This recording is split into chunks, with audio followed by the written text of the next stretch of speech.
Materi kedua dari transformasi adalah refleksi atau pencerminan. Kita akan belajar pencerminan terhadap sumbu X. Artinya yang berfungsi sebagai cermin adalah sumbu X ini. Kalau di koordinat kartesius ada yang namanya sumbu X, ada yang namanya sumbu Y. Nah, sekarang kita akan belajar pencerminan terhadap sumbu X. Pada pencerminan terhadap sumbu X, titik A 2,3, berarti dari 0 ke kanan 2, ke atas 3. Kira-kira letak titik A-nya di sini. Kemudian titik A dicerminkan terhadap sumbu X. Yang ini namanya sumbu X nih. Ini namanya sumbu X. Maka langkah yang pertama adalah menarik garis A ke sumbu X. Setelah ditarik, diukur jaraknya. Oh, jaraknya sekian. Kemudian letakkan cerminnya. Oh, ini cerminnya sumbu X. Ingat, bayangan itu akan melompati cermin. Bayangan akan melompati cermin sejauh jarak yang sama. Kalau ini jaraknya 3, maka ke sini jaraknya juga 3. Jadi kira-kira dia berpindah di sini. Maka A aksen akan berpindah ke bawah sini. Jaraknya harus sama. Sehingga koordinat A aksen adalah 2, min 3. Ini 2, min 3. Kemudian bagaimana mencerminkan titik B min 3,4? Titik B min 3,4 harusnya dari 0 ke kiri 3. Kemudian ke bawah 4. Jadi letak titik B di sini. Kemudian tarik ke sumbu, ke cerminnya. Nih ke sumbu X. Cerminnya ini, jadi tarik B ke sini. Kemudian ukur jaraknya. Oh, ternyata jaraknya segini. Kemudian benda akan melompati cermin sejauh jarak yang sama. Nah, jadi kira-kira pindahnya ke sini. Maka titik B aksen akan pindah dari bawah ke atas. Kalau dia min 3, min 4 pindah ke atas sini dengan jarak yang sama. Maka ini letaknya min 3,4.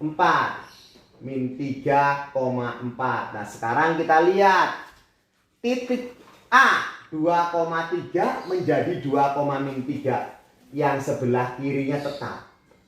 Lihat min 3, tetap min 3. Berarti kalau ada X, depannya tetap X juga. Yang berubah Y-nya. Kita lihat berubah Y-nya. Y-nya akan berubah. Jadi kalau dicerminkan oleh sumbu X, yang berubah Y-nya. Berubahnya dari mana? Dari plus 3 ke min 3, dari min 4 ke plus 4, atau dari plus berubah jadi min.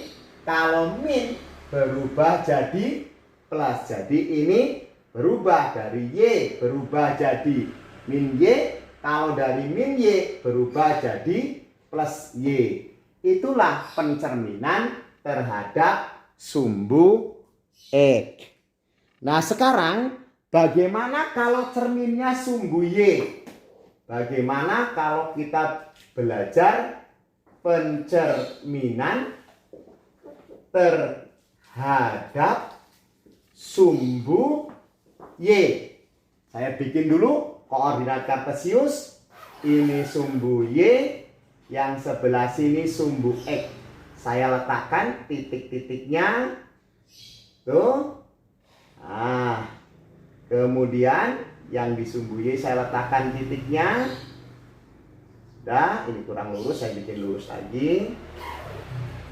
Nah, kemudian saya punya titik A 2,3. Saya cerminkan terhadap sumbu Y. Cerminkan terhadap sumbu Y. maka A aksennya akan pindah kemana? 2,3 ke kanan 2, ke atas 3. Jadi di sini letaknya. Tuh, titik A. Cermin sumbu Y, maka tariklah ke sumbu Y. Kemudian letakkan sumbunya, ukur jarak, lompati. Nah, jaraknya sama. Jadi titik A-nya pasti akan pindah ke sini. Kalau ini 2, maka ini jaraknya 2. Jadi A aksennya akan berpindah ke titik min 2,3. Min 2,3. Nah, bagaimana kalau titiknya min 3,4? Titik B-nya min 3,4. Dicerminkan oleh sumbu Y. Min 3, min 4. Dari 0 ke kiri 3, ke bawah 4. Kira-kira di sini letak titik B. Dia akan dicerminkan oleh sumbu Y. Maka tarik B-nya ke Y. Kemudian letakkan sumbunya, ukur jarak, lompati. Jaraknya 3. Nih, maka melompatinya juga 3. Jadi kira-kira berpindah ke sini. Kemudian jaraknya harus sama. Kalau ini 3, maka jaraknya ini 3. Sehingga B aksennya berpindah ke titik 3,-4. 3,-4. Nah, sekarang kita ambil kesimpulan. Kalau ada B, X, Y dicerminkan oleh sumbu Y, apanya yang berubah? Lihat, Y-nya 3, Y-nya tetap 3. Min 4 tetap min 4. Jadi yang berubah adalah 2 jadi min 2, min 3 jadi 3. Yang berubah adalah X-nya. Y-nya tetap. Berubahnya apa? Plus jadi min jadi plus. Jadi kalau dicerminkan sumbu X yang berubah Y-nya, kalau dicerminkan oleh sumbu Y yang berubah X-nya. Kira-kira begitu.